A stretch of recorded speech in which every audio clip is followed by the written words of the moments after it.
Ya sign Emma Kwaba. Africa Siabono emu enchiremuni. Ya shaka Siabona sani ya shasia edi ya fria husemu. Na nkraba to di ya kasi bopono so ene wiei edi ya dance ya say. Uko piemo awa piema ntema ene ebunso. Na nse nkwenhye sisi mpotem ho no no enya simkuma kran. Ebeto dwampo sa pimu Ghana man penin na danko akufuado. Eno na mpotem ho ne konwa ene di nanim kwenye nkwenhye obunso nkwanta. Na mu awirampa. Anopai so enkraba kwa piemu echiremu se nkwenhye si. Se amekese nipa baako kana na wafrimu afoforo so mo pepra no enye nipa kuma kra bebre nada na mo pepra se amekese be mo da no emu yapan na nkwanhye ne se ahamachen era na onan abapa ho simadua sapepepe na nkwanhye esi achese ne eye daft tracker no registration number no eye GW 5959.23 mesan atimi bio eye daft tracker no registration number no eye GW 5959-23 efri Togo achese ne ma egumo enye ne maketo a ebedu bonso nkwanta eno no wachese ne payment mo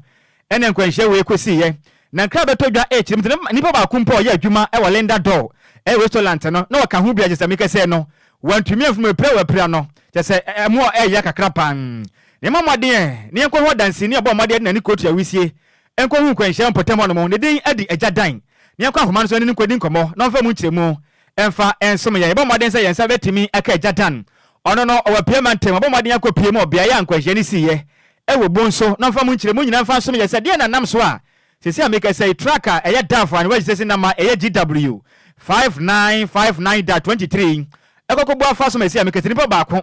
wa hwere ne nkwa e ma foforo so tuma prepare pa pray mo tempa na ba Facebook no so a DLFM 106.9 video ne da so oba ubenya be ne wa hwe pa e awurade ye Ghana da ben pomade na brad eye Facebook no so DLFM 106.9 video na da so oba ubenya be ne wa hwe e dia maye pa kai ebu afa so isi amekese no edin pa bomade ya na bra Facebook no so na bra be hwebi ya o se kai na da form team au ni pankwa o maga na da ben na ene sa na ma we eto betwa sikapa Kwadwo edin pa ye gusu twa jadan se ode mu nkyere mu nyina besome na hwe ka eda form na ne ne task ni nyina twetwa wiem na o wakra wo busia se wo kwaba no wakohwe o hwa eche ya we hosem eni anyan pa sa no pa yan ka bi nhemu ahamache no numa ba pa ho no 9:30 am ni afra o se di hie we ato anana no mu ye Ghana da ben beduru hoyi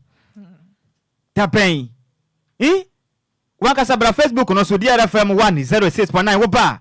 ubenya video ni bi na watimi ahwe de amaye firi se de ye kan wa ma Facebook no so a hu de ye kan ho asem da bra ba kai na da hoyi enia ma cheso wa load de afiri Togo de ba Ghana mu ni nyina da e na gu fomin obi onam ne ba bi on ka bi mfa hye mu track yakoto no so ekuno ya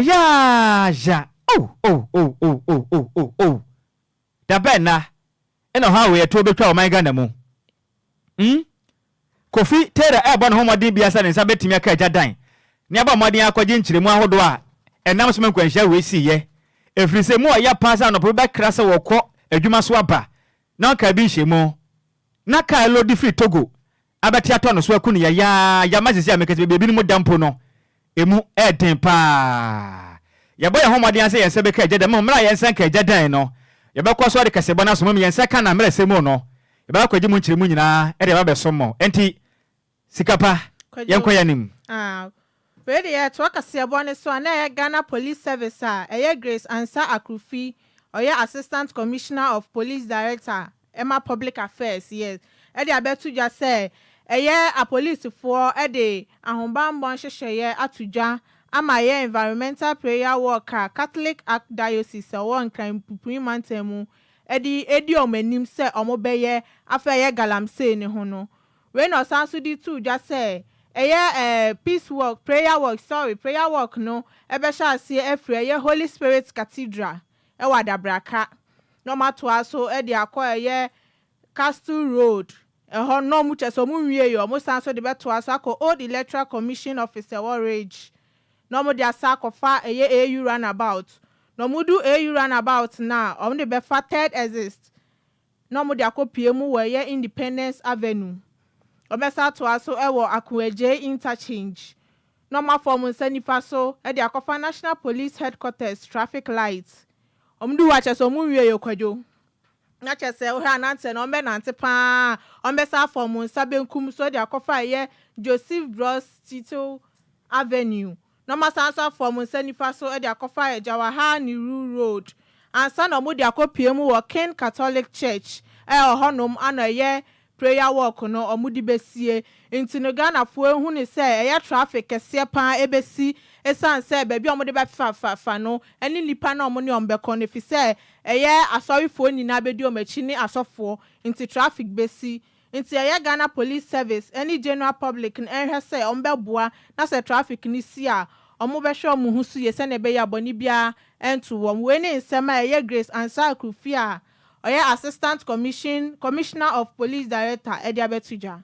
Let's say, and then oye channel ebekoswende. Ebekoswende. Enti we post for ne cheso mo ne mopegu akwemu a. Ahoba bonsem bibia betodi. Omuye bibia na we de ohawa bre wo muntini se no mo de ahoban bo nhihye egu akwemu. Oh, na se na esi amekese kro ye che na sha se de da kra. Enti eye statement ne da Facebook no so no. Enti wo pese uhu nsema hodo wa Ghana Police Service de ba ya ba wade na bra Facebook no so. DLFM 106.9 da so awoba ubetimi ne wanya bi na wakan edi amaye yentu akasiabo no so na eguso ejina mu o wachese ne wo man Catholic company fo a o ma wo de atena se wona ma adwene wahunu so ma ga na yatim sese ne bebe ya duro no ye efuma gudi atuoyi na nka ya de pa ohun ya de papa ye tu gold anka ja ye benya sika enka nya sembo no ne mo bebe ya du sese no wona ma kirem se enso wodo a wo ma ga na mu ni nyina da galamse fuei wonom ese ne nyina empenifo aka se kirem se muntumi ntena se o manga na ye na tena ye enipa bi ne madufuro pe emfa koti kwan entifuma gudie ensa ye nsase ensa ye o manga na yakwaye afe nso odo atwa ye ho ahia ena nanom ba omode yakora so ebo ho ban edigya ye no nipa bi adufuro pe ena omunkuto abusuafo na modwena wo ho nti omo nsa ne kwam na mo moden aye press conference on Kabopre Matemo ena penimpa ono no Reverend Father eye Godwin eye Fiawoyin ono kopie mu e man Catholic eye somni mu mpenifo mo da no waka Kabopre Matemo a oka ho bin waka se kire mu se eye ne ya pa se na ye che o man Ghana mu na nipa bi adufuro pe wo mo nko afuru ena modwene ho nti sunsanso bone a enam galem se tuo so de pa no o man Ghana se mpenifo anso na ebedi baabi no ye bebre pam Roman Father na okasa na okirem se ha adwen o so no pa betena se ne wanhwe han to omonya asofo na mo nkabi mfa nhemu na nipa betu galam se asa o man Ghana yensa ase ene yakwa de se asofo ne tena se na wono manta antumi anka ho hwe na se ya de bone pa na o ma yen ne sente o makasa ekirem se Ghana asofo nyina titru ne etese ne nkremosom ana visa Christopher musum ne nyina da wonom kamo ane se boa bakumu ade na mota wone machi na ne de ya da oyacha na mo ye no o mo twa man Ghana nyina adwen de asisu se o man Ghana yensa ase ye na kwa ye na afinzu yenso no enipa bi ese no afinzu mo ka kira ban se Ghana ban na dan kwa gufuado ana afinzu emipia man yoku atia ba nwa suyi se wanke ka na wanye biribi a Ghana ye bebre pan osofo ka se na okire mi se ye ntimi ntra se ma Ghana ndu baabi emeye kakra nsuro emfemfia mo no ne emfa ma every say o man Ghana se ye kese ankasempo se pempuntu dwuma emponifo kokwaje bosia di fra mo no mo de ba amempuntu dwuma mpo timi akoso iti daba na ye betena se eba nipa bi adufuro pe wonom ase yeso ema ese na o man Ghana ya bre pan osofo kasa kirem se ye kese Ghana man penin o muso ne se pe gu akwa mu de nanso o kirem se dabi hihye na odi gu akwa mu no enu kutontumi mu amane nso eye galam sei o so akese na yeso no eso ne se ndi bakasa kirem se adaba ka betimi abona Ghana man penin atimi de pade gu akwa mu na galam sei no etu atwa ni nyina ne se omo ne ho moden se enedo yala de kɔ no onfo hye kese emfanto galam sei ni so enka cha Ghana de hye nyina se galam sei no tententan efiri na kwagya twam ya twam wa betu galam sei ni me ya chewa emfa mra kwan so ana mfi sutum krata ma Ghana de hye bi ebo wura mo ya kwaye mu ekotofu magudie ni so onje sa krata ni nyina famfiri wonum se betimi aboa ama galam sei no eto etimetwa emra oje bode age mre eni so ntwafo kasa ye no emu entiremu nie enti nyoma ba ko mienu bi a enti a ye pese ye bro mpaye eye fiada ebe ejina se epese ye ma amanfo eti ehu se galamsey na ekono enye ne to so mienu ye pese ye ma eye aban no ehuna otumidi bibi esi ano ana se emergency a ye kan ye and afi ne to so miensa no se Ghana fo nyina be ba ko Christopher Catholics ni nyina ne ama aban no ye nhwe na enye ye ka asem yo promises nkoa ene ye de ba be ma eye nkofo promises ne eye ados ye pe bibia e be si nkwan and afi nsusu no ye pese e me wie kire no aban ne nkofo a ebe boa nyina be tenase stakeholders na nyina ya ye de ya dwendwen kwan a ye be nam so amasa de yi efiri ho na nia etwato okra nso ene se ye nyina nsusu ye be ma abode anyamede ahye yensa no ye betimi ama na gina pinti ewo anyamede mu eye fiada no 8 o'clock ye be shower na 10 ene ye be simu akọ ye walk no na bebi e be shia ye Holy Spirit Cathedral hanmo se ena afa nsusu ye kodu eye Christ the King bebi e be gina no ye be yi ye nkrofo ni bi a obode ye nsem a ye pese ye nim eto aban ni manase mpanyifo ni mu no ye be yi nkrofo ni bi no mu de akọ ye presidency anase o mampanyi no ho na ye de no akwakoka ho asem kakra. DLFM 106.9 Eni a woti ye Reverend Father Godwin Fiawoyi onukopie mo e waka bopure mantem a woman Catholic esomo no oye penipa odimu tentiman yipam e waka bopure mantem na yanto akase ebo no so a na egusu agire mo e wagalam sense mo sisi ade da pastor 2020 Rihanna ma enya sem kuma kram na director of communications at the Association of Small Scale Miners eye Abdul Razak Al Hassan wakasa echire mu se Oman Ghana enipa bia monam koti kwan etu efum agudie na mode sa wa no ma mutu fum agudie enkuma mu no o kire mu se musuma boso mu ye momamade nso mutedie moden efri se maso ba be yehye papa o kire mu se muntumi ntenase o e ma ya timin monfo mudin ense Oman Ghana nsase ense Oman Ghana yenso ene yakwa ya da bida eto ebetwa na nsenya da o kire mu se e ha adwinye pa se na nipa bi edidigo o mababisem wona bebi abetia ne so small scale miners no omo say Oman Ghana yesu nyina yakoye nyina mo say no Abdul Hassan Razak otem say sa sensem no Ghana fo munya botre ebe ya muntie break every say wono ma mutu fuma kudie ewo jezane ani nkuma mu no omo otumi krata ema omo kwan say mutu fuma kudie na mumpo no omo mutu fuma kudie wa yakwayem ana afi so yensu no kura mo nkwa ho na mom nipa bia wono nim tumi krata bia da omo ni license omo betumi de tu fuma kudie na omo nkasa du furo penti oho tefa la jaska kro mbenya de abo ma no ejese ma no twede enti no wonum esai wo manga na nso du wa kire mu se sa sensem na ekoso no ebe ya Ghana fo nya abotre na nya mo nyina na eye sa na mo no wakasa kire mu se esi amekese no Ghana ban na dan kwa gufu adu japade agwa kwam ni senti wabomode ya twom de oba betara ban ho se wabomode ya moa na wonum nyina da empa nipa bonfo a wonum etufum agudu amnam kwambone so esai wo manga na yesu efi yakwa na yensa ase na mpa mo ho ntoma na ntimi moa na mra no etumi enso wonum pachi ne senti wakasa ekirem so maye ready efiri na ekọ wa wonim na galam say we ye bi woni license ne mpo wotumi krata mpo na kotu efum agudia ne wonsuo ho anasa akwaye momode apa ho ntoma emamra no enu edin Abdul Razak Al Hassan asan ka say ekirem say wonum entimi tena say Oman Ghana yetim say no ensuo yi nsam nyankwa kra nsuo mfamfam mo na emfa mada ne senti wonum entimi mfa Oman Ghana sika mo pe mo manga na yinare nkoto esen mu no ha mu de biara da ne senti no wona makasa ade mo se aduasa menu de sisu se firi na ekọ wo nim na kotu galam se yibi na fa koti kwan na se omu hu pa onto mamemra no ene edin Abdul Razak Al Hassan ninsem no emunchire munie. We've been calling for this for a very long time, that we need a collaborative move to make sure that we will sanitize the system. Because those people on the river bodies, they are not small-scale miners, and they are not mandated to work on the body and the river bodies. So if we are flushing them out, it will be a collaborative thing, and then we take it up from there. We had a task force already who have augmented, and then we've supported Operation Vanguard, Operation Galanto to see to it that we can stop these illegal activities on the river bodies. Do you know the exact role you'll be playing in this new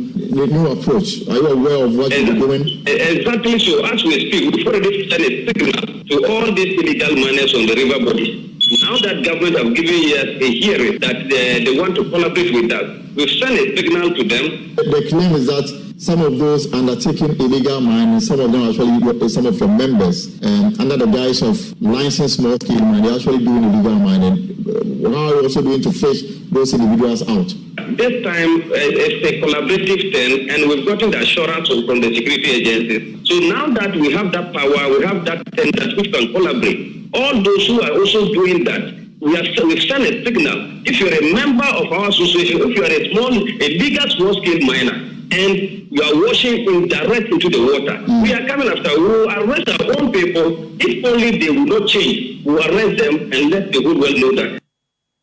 DLFM 106.9. And here we see Director of Communications at the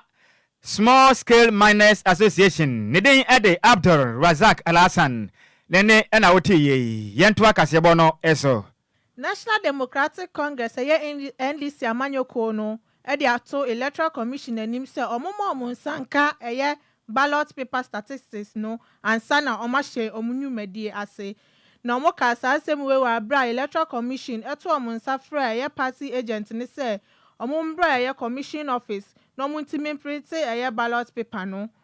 General Secretary National Democratic Congress Fifi Kote and Edibetu just say NDC amanyoko no ebisa ballot paper statistics sign nyumeku obi a so wo abato matone dada no ene sa amanfo obi fa kwan bone so print ballot papers ni bi ka ne isifo print dada no ho into commission ni so enhwe se omubegya short notice a omodema political parties no efa national issues a ehu hia no ho. When Director of IT and Elections, National Democratic Congress, NDC, no, Dr. Rashid Tanko, any DLFM, DLFM news for Etchin Komo, and in some way, Etuja. With what happened and with the buy-in of all the parties at the meeting, I doubt whether the EC can proceed with the printing because all the parties agreed that look, there's a need for us to peruse the notice of poll, bring it onto the table. Leadership can take, not party agents. You cannot ask our party agents to authenticate that on our behalf. Leadership must do that. With what happened and with the buy-in of all the parties at the meeting, I doubt whether the EC can proceed with the printing because all the parties agreed that look, there's a need for us to peruse the notice of poll, bring it onto the table. Leadership can take, not party agents. You cannot ask our party agents to authenticate that on our behalf. Leadership must do that. DLFM 106.9. Eniya Echegu Director of IT and Elections, National Democratic Congress, Dr. Rashid Tanko. Yantua Kasebono swe, ne yemomfa nwura mu ne yenyiremu a. Ewa so ye hwe manga na yabato ensensem so Electoral Commission no so ye. No mo de krata wodenten aba bonten kasa kire Ghana fo nyina se. Wonum enya nente se ne namframbam. Se ne manyoko ne bekeka se ezi ayekese no. Ballot papers no. Presidential one de se ezi amekese ahya aba bonten so. No mo keka se Electoral Commission yi. Wo frɛ amanyoko ne nyina no mo konhyiamudie. Ana aka kire yense ahoboa obeye ne nya wo mode ama amanyoko ahodo ne nyina da. Ahunu se de yekɔ ene sese awaye de agwa akwan mansa na wa print se ne ballot papers no nanso ECH dem se sa na mo na yekɔ so na wate no ne kura ba kumpo nim ne senti Ghana fo sa sense no montungu ba bi kram Electoral Commission no dem se ene wan ye pass ne amanyako ne no na montre so ka kire Ghana de hye nyina se sesi amekese no presidential ne parliamentary se ne ballot papers no ma sa se print o dem se Ghana fo montungu every say one mo de kan aka kire amanyako ahodo ne nyina da se yakopon ya adoma ne de ye mpa je se ne fia dai se hinu me bo so me de to so du ba ko enfi me ne do nu se nan mu no maba modern ahya dwumadi na se nanso aka kire wo mo se so mo modern abehira so mo modern de se ne krata ahodo ene sunsuanso a efa je se ne ballot papers printings ne nyina de akokoma won mo mahu se de dwumadi ne beko ne senti mo wanwa se ne amanyako ne bi ade mena de ahye wo mo nsem na ensema ya ne frama nsema no kro ba kumponim o mo keka de kire Ghana fo Electoral Commission se yanka kire Ghana de hye nyina se efri ne yada ko somba modern ma ho bo atom somba somba modern printing presidential and afin so de parliamentary ballot papers na mo modern ama amanyako ahodo ne nyina nsa ka bi and afin so o mo ka bi wo nyina nsa ka bi mama mu ne nyina nso nsa ka bi ni senti sanse na wa bontre no Ghana fo montungo efri se ne ko ba kumpo enim no ma san so de ato Ghana fo nyina nim se efri ne ko ensem bia no kura nim na wonteye na nam from keke ka ne de o kire mu a ebasa toto eye yisi no dwumade a wodie na senti ebeya Ghana fo yantwe ye ho fan free sa ne ma na ekoso no free sa ba ne sa entumi mmoa ema electoral commission dwumade a mudie no entimi enkon kran kratai openipa ne sa sha ase director deputy chairman operations edema electoral commission no ne den ade Samuel Tete ona ne sa ehye eye nkrata no ase yento akasebo no eso Dr. Matthew Opoku Prempra no ye running mate Emma New Patriotic Party no etu eye abo moto aba ewo Afran Plains North ewo eye Poemantam ni se so moto aba ne ma eye ndi samanyoko na eye mpuntu djuma ewo se eba ho no ebe twentwen ne na ase we na oka to aso se eye ndi samanyoko no eni etu ho ache Emma kroni ntinu so moto aba ma na ache se o ma save vote no nti omo hwe se omo nto aba no ema no we na okasa ma eye ahemfo any community members zongo chiefs any party members ne se omo hwe oman Ghana no niema wo se omo nya na omo hu ne se ye MPP amanyokuo no ana eye de ye bet omo betimi ayama wom nti no omo momodi ase omo beto aba na ma eye flag bearer ma MPP Dr. Mahood Baomia any or no Dr. Matthew Opoku Prempra no yara animate vice president Emma MPP amanyokuo no when in sema okay actually about Roma MPP abai aise they don't go where you go Ghana wants them near Rebecca no say me MP mama siano they come and come up and they never be fair to and news and they come and come up and they never be in our boom they bring and one will be in ya let me talk away back but say they come and come up and bomber and fair news they coming in our bomber and been talk roll and this Ethiopia or say or they come up and better so much is here we will answer now come up for the ada ni atoma mfie dum yedo na da ne oto bekai de kwa radio so ni TV so obeka no troka na sebe osumi onda e ma wanchi munye onda what 106.9 so because no obesusu ho he say as well okay e do kra na ye dey tomato aba enkoya Moses Samaji Ghana so obi epempu to obi mwana na se kodruma sebejam ni epempu aba na Afran Place MP na onye dia dodo oni tirana obaya jibi abramo DLFM 106.9 eni ya uti ye Dr. Matthew Opoku Prempra a ono ye running mate Emma New Patriotic Party no Owie na ye Eastern Regional Chairman Emma MPP amanyoko no Jeffrey Ohene Kunadu edoto ahemfo ene amanfo a ewo eye donkokro mu se omombo modian no monto aba ne ma eye MPP amanyoko no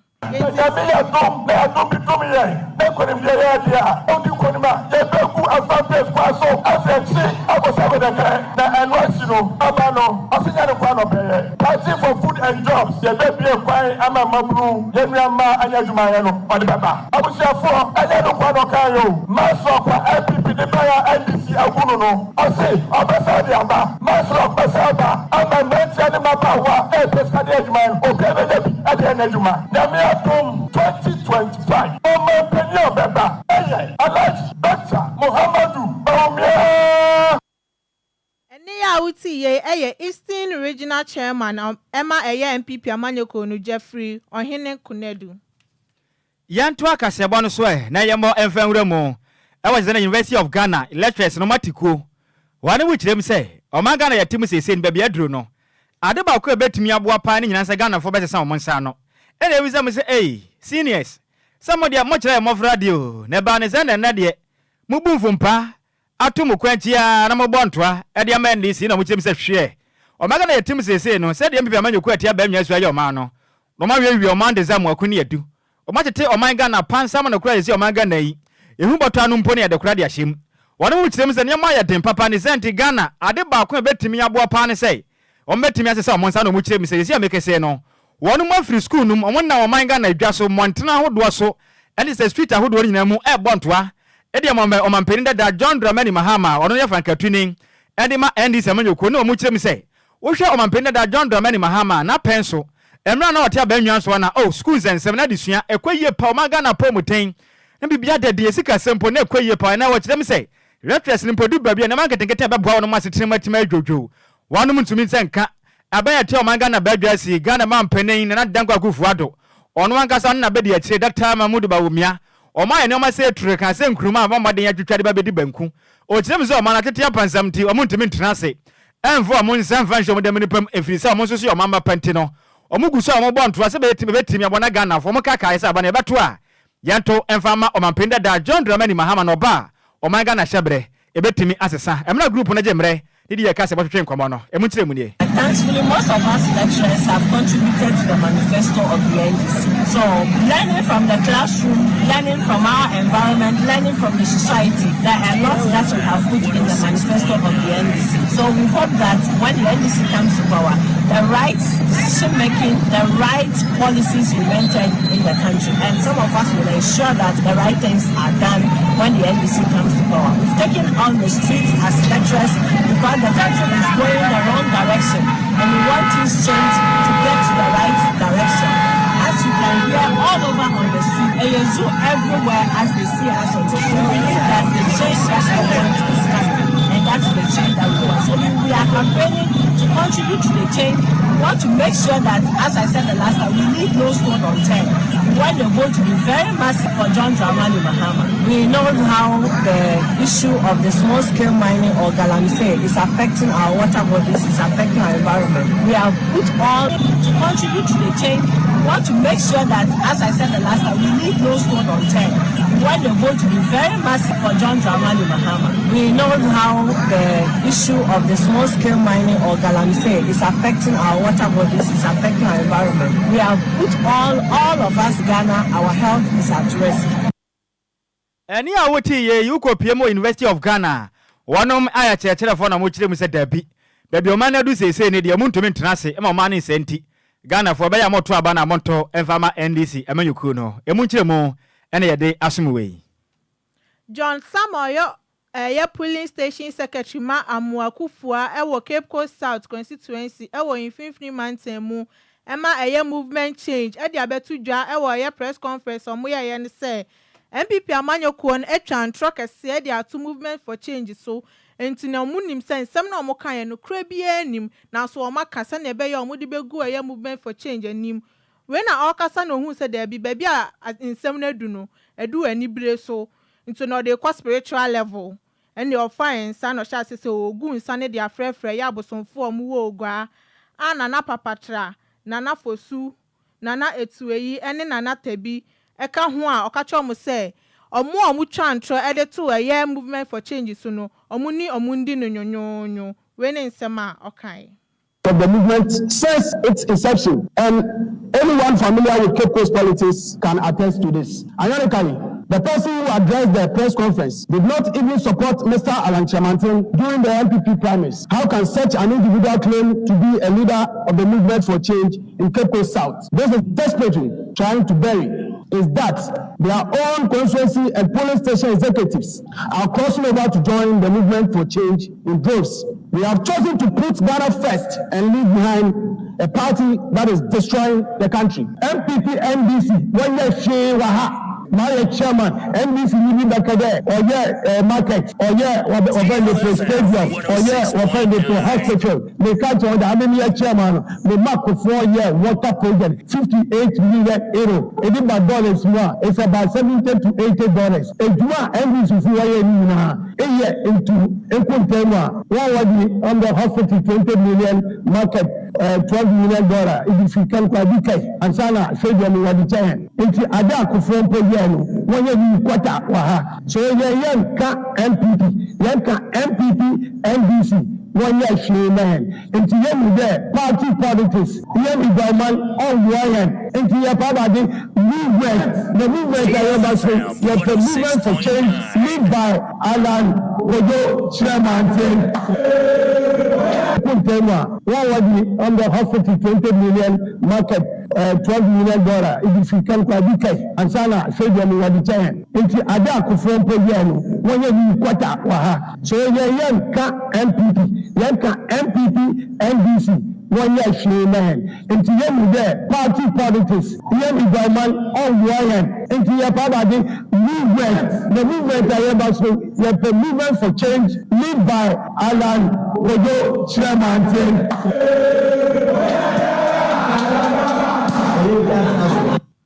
Eniya Echeguye eye John Samoya polling station secretary ma eye Amuakufua ewo Cape Coast South constituency ewo Mfimfini Mantemu Emma movement for change. Se kasebono your official oh. Your official.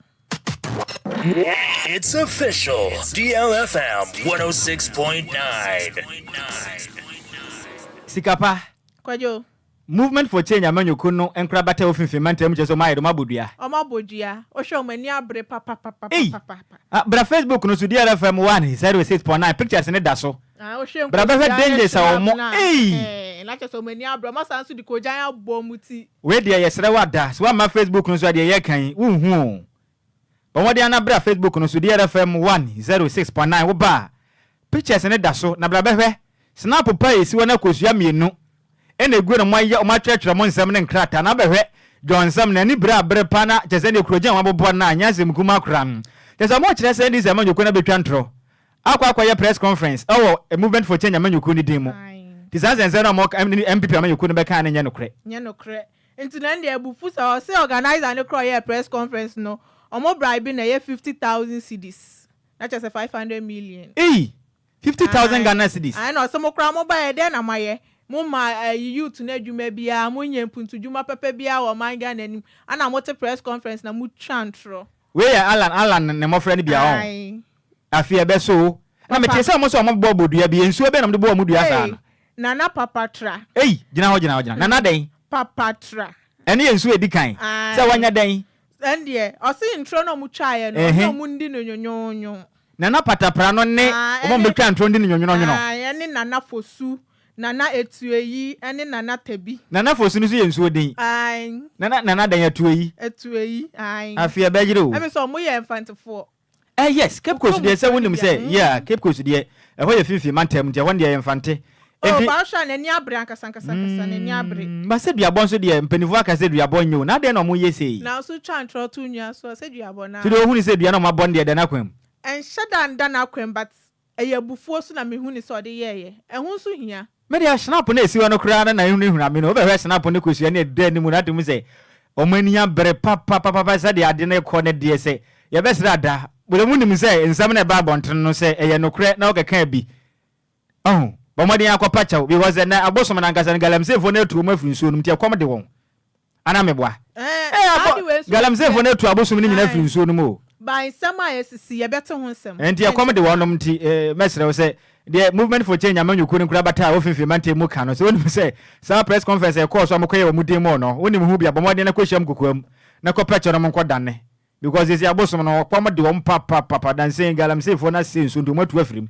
ndu wan kwa pecture pa na na say snap ni kusu me de akobofo me achewa ahwe na amwanti no we de besre pan na mo nkopa wo mo chewo na je adwobrao entimi embra omega na mu yem fifi matem ne yem fa ya ni vanchire mu krabo pre matem Niamo envanhure mo Ghana Airport Company Limited. Eprefa bonten abekasa. No mo dika de kanta bonten so abeka kire Ghana for say. Chese ne koken bi. Ehun sansam call eso pa wo airport Kotoka International Airport ana yasem kuma. Wanu mu kire mu se mususu se adwumayefo ne be mo ye adwuma. Ewa Ghana Airport Company Limited na so be moden. Ekototo ne ma bi ajeje mu sa ma nipa bi a ono wotu kwan e na ne de chemu o Belgium. Akwanya de koken bi. Ade hye ne ho etufa ade kopie mo Belgium se kopie mu Belgium no empanifo tumi so de pagi se twi ma wana mo che no emra nsam de ba ne sa na Ghana Airport Company Limited for bote be ka kire Ghana for se wana mo ntumi ntena se e ma nipa bi mo afọ mo adwuma etie wana mo ka environment vanjo mo tiza mo nsem eni biri bon ntin matena se aya hwe ha ma esi amekesei kokena aya 8.5 kilometers sorry kilograms we de nye kilometers biada kilograms ma wa maden atena se machechere e de ama me de tu kwan de ko e ma sika begu ne botom wone mu kyem se sa na moto na e ko so nya na mo panti omo hye ase se mo ye hwe mu nsem mu ana se ma na ba mo se hwi emna na mo bedi pan na ma me ba mo de kopie mu e wo Kotoka International Airport no ne den ade eye proge eye delegate delegate proje eye delegate Bianca ono no oyoba ono no oya Dutch international no ba madi ko fa kwati kwan e ko fa cocaine ne bo esuma 8.5 kilograms so the two kwan dia kono ko du Belgium pe ene penifo ne te no ye bisa ne se na wo sa eye cocaine wo different hin fa ne ba no se ho me different ma konkro Ghana na mo se na Ghana fo ne sa na mote se mbetimi atena se ma men ade niam we cocaine we ade afa kotoka international airport ade be pem o Belgium na se Ghana fo mo tutum niam ye ni senti o mo che ma me no ena nkana ba bonten pe ena Ghana Airport Company Limited fo chem se nipa na mbo mode aye sa hwe han no wonu ma che mo guso hwehwe o mo nsemu se be betimi aboa na samra ne bo mo pe o betimi ache wonu mamra ena o makwakudi na ne ndra da Minister of Transport Kwaku Ofoli Esema e ba moden ekopie mu ode santen sema no ho ensema do tutu ja government assures assurance committee na ni mo mese bedwam ena wo chem se ye kese no sa nimpa mo ko bon santen semu no perifo ja wonom every so hwehwe mo nsemu no na nya de a no kura ba kumpowom ne mom no nsema beto odwan na ntwanto so nti wonom anya mfumuso bia ne se ndi ta mekese no wonom eja wonom nyina da wasaka se chem se ne ewemhia hodo a edi akona ba o manga na mu na kwaye monopoly wahu sade yakọ nipa kutu entipa kitu abi pe na mu obi entie na ne asisie ene kro na mode bo Ghana de hye bi ne senti aban guso hye pe gu akwan mu afiri ne ekọ Ghana de hye mbese omutu kwan ene ofiri krabopone matemu ko kumase wo kwata krade ukosunya ne nyina ba betime ne hye pe gu akwan mu maje sane e pre hodo abi buso ma Ghana mu ase wo so apese otu kwan na wudi atentwa ma Ghana mu na temi abo ma pre ne so watimi enya biafo ne bo no e betimi ayefo padi aman oswafa ohwe ma Ghana kwana base nsem so Minister of Transport Kwaku Kwali asiama no kopie mu ewo Government Assurance Committee ani wo mase bedwamandra no ocheche ni semo no emu enchire mu ni after investigations. No, Mr. Chairman, they are not aware of this. Have they been fired or they've been cleared? They've been cleared. So nobody is being held responsible for this 8.5 kilograms. Because international embarrassment. Because maybe per our mode of conduct, per our standards, maybe they were not culpable. That is what I would say. Maybe they wanted to go into the matter. That is why we say, go home, let us investigate the matter. And if you find out that we are not culpable, you can. That is the statement. We did so. The report came and we said that they were not.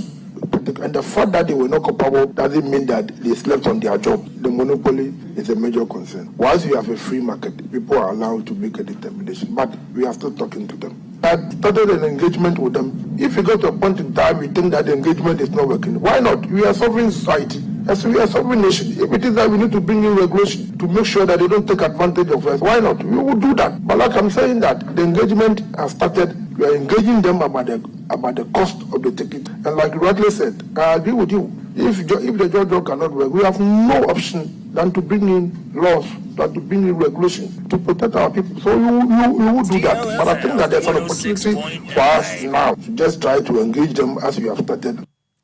Any awoti Minister of Transport edema jazanie Kwaku Ofori Esiama Minister of Transport Kwaku Ofori Esiama nendada okopie mo ewo Government Assurance Committee ani mo masebedwam ene wo kire mi say sa jazanie adwuma fo mo ye adwuma wo Ghana Airport Company Limited mo modern tena se ye hwe han ema cocaine 8.5 kilograms eba modern akwahye obi botom du kopie mo Belgium no oh modern mesese mo dwumadi o mudie no o ma sa atonsa from mugusu bu adwumaden emu kiremu ana yede asum weni yanko Facebook no so DLFM 106.9 na yankan ye netiefo na dwenkire bia wonom ediapa wei efi piaga o se ne abato we ni pa de obeto pa o se obeto ama jajan brown and then white party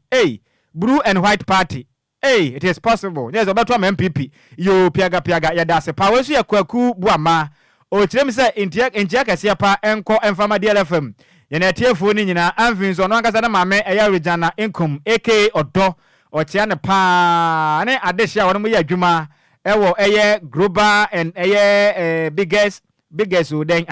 Isaac da Costa and afinso ono ankasa na mame o chia wono mo nyina wenso every Kofi Parliament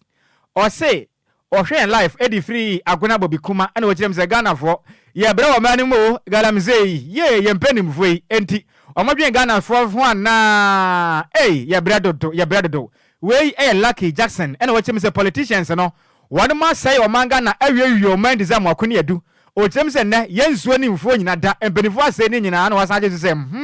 Ghana da ben we free baba mahama oboase or say aka vote for number 1 Dr. Mahmoud Bawumia onwa nekro yo ya dase wafake wodi free no prime station circle and what them say former president John Dramani Mahama ye what them say omanga na bra ye brain nada titu ni nyada efi ne free say galamse nya na sha asienti watena se pa na galamse na say omanga na ntie ne galamse na say omanga na menya fa sombo no emfa emo no what them say nche kase panko emfa ma lawyer Michael Elon Quay Wachana pa junior incoming member of parliament Edima Domiko Benya yo wafake ya cha pa ya dasi wezu set eye antobam o tirem say o di frimalam no tirem say o manga na ezi amekeze no bread feed na yeda Mahama is coming entianto aba no emfa mama mpende da John Dramani Mahama na betumi aboa pa manama etimi akoye vida akatara o tirem say ye o my gun na sesi ye nenda mu de edio o si edin papa so o manga na be nenda mu de ne man koye pam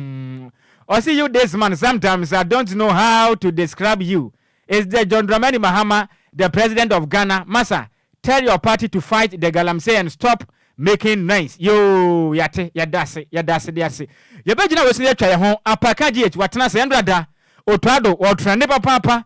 or Macron Black Stars Kesia Kind of Sudan. Ekobukemo, Apakaji, latest from the weather sport, or the best way you try once my bar. Apakaji. It's official. DLFM 106.9.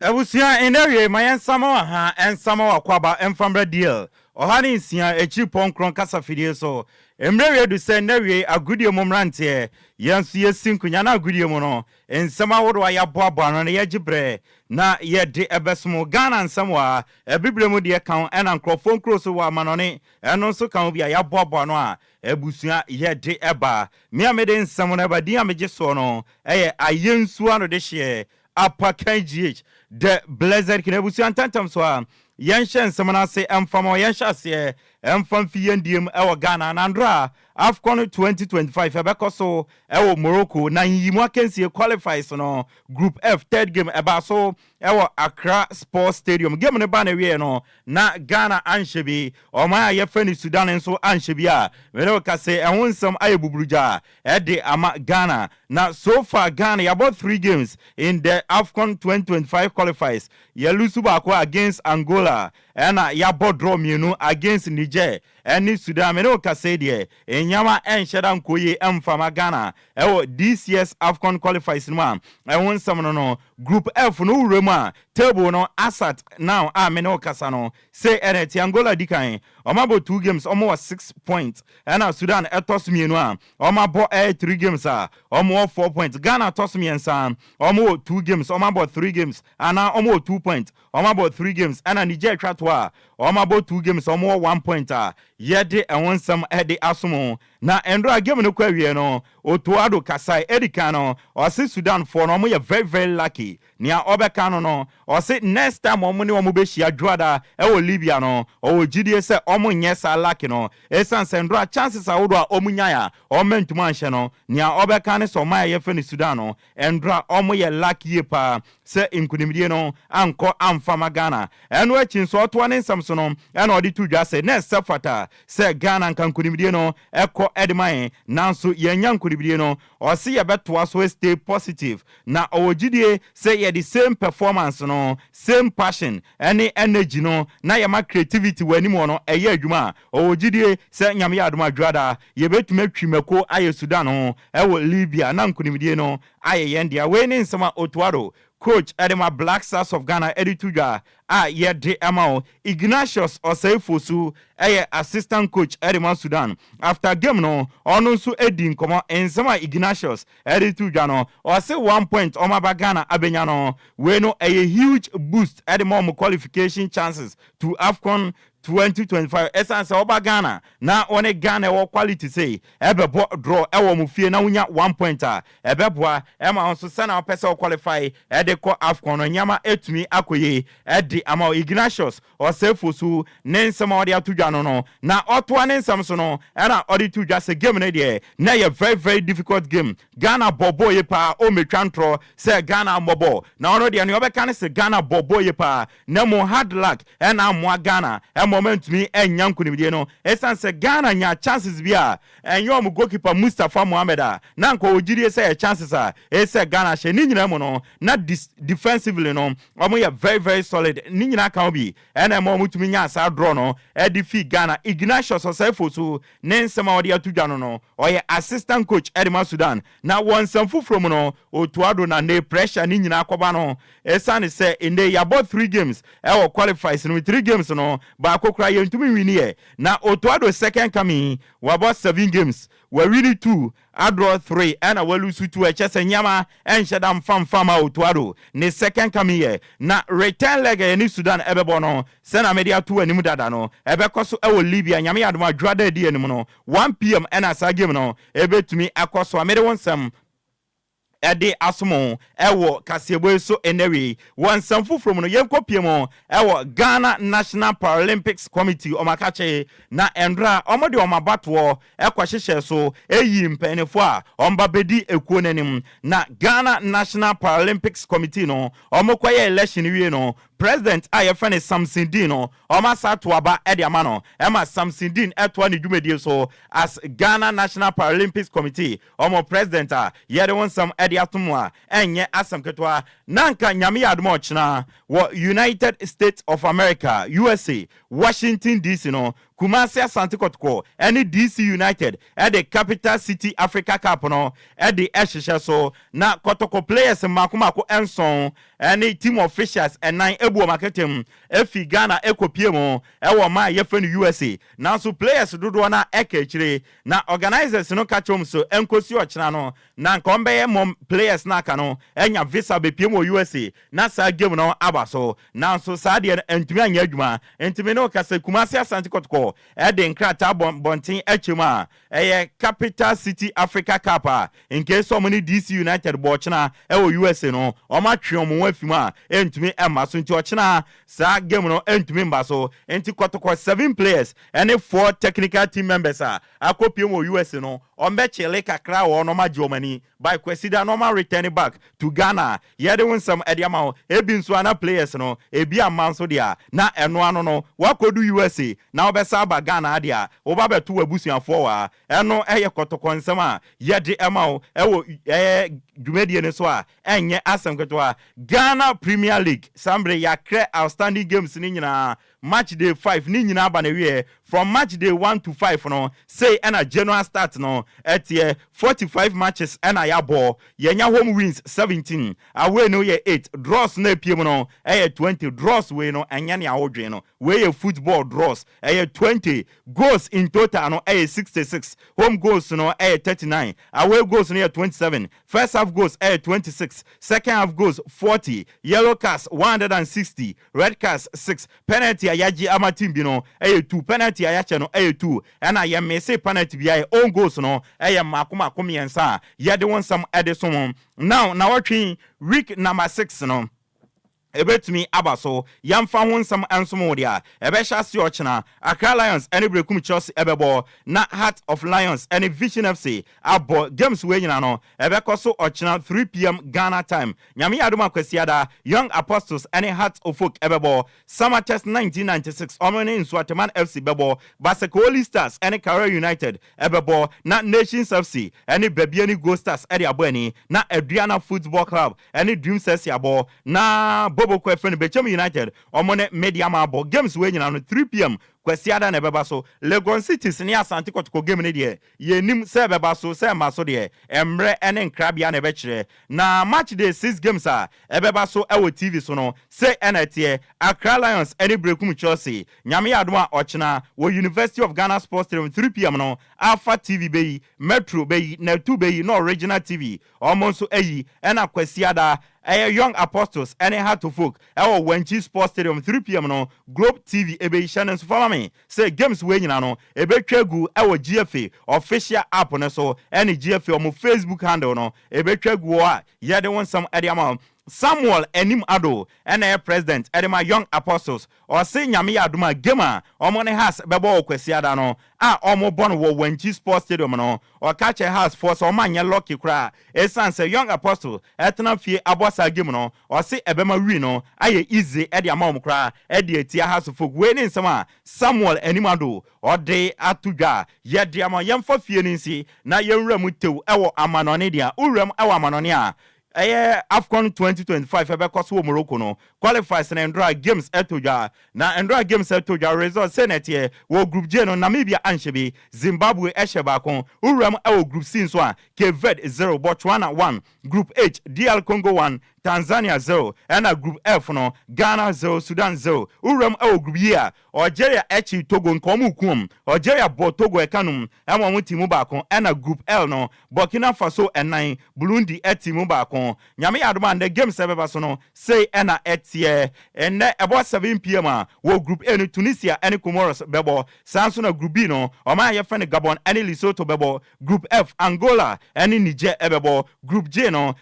Cote d'Ivoire any Sierra Leone ebebo group I no Mali any Guinea Bissau ebebo na group L no Senegal any Malawi omodi aboni uramu other groups na say enetie about 1 p.m. ya Equatorial Guinea any Liberia ebebo group G so no Zambia any Chad ebebo na group I no Zimbabwe any Eswatini edi aboni games we nyina no 1 p.m. any ebeba so about 2 p.m. nso a wo group A no Madagascar any omaya ye fene Gambia ebebo and a group C no 4 p.m. no Egypt and Mauritania bebo na fe uram group D so a Benin and my friend Rwanda omabo 4 p.m. group D na no Nigeria and Libya ebebo na group J no Cameroon and Kenya edi abani and a uram group K so a Uganda and Sudan and South Sudan omo bebo and Uganda and South Sudan and a group K no South Africa and Congo Republic omo de bebo any 5 p.m. yeah they want some edi amao UEFA Nations League match day 3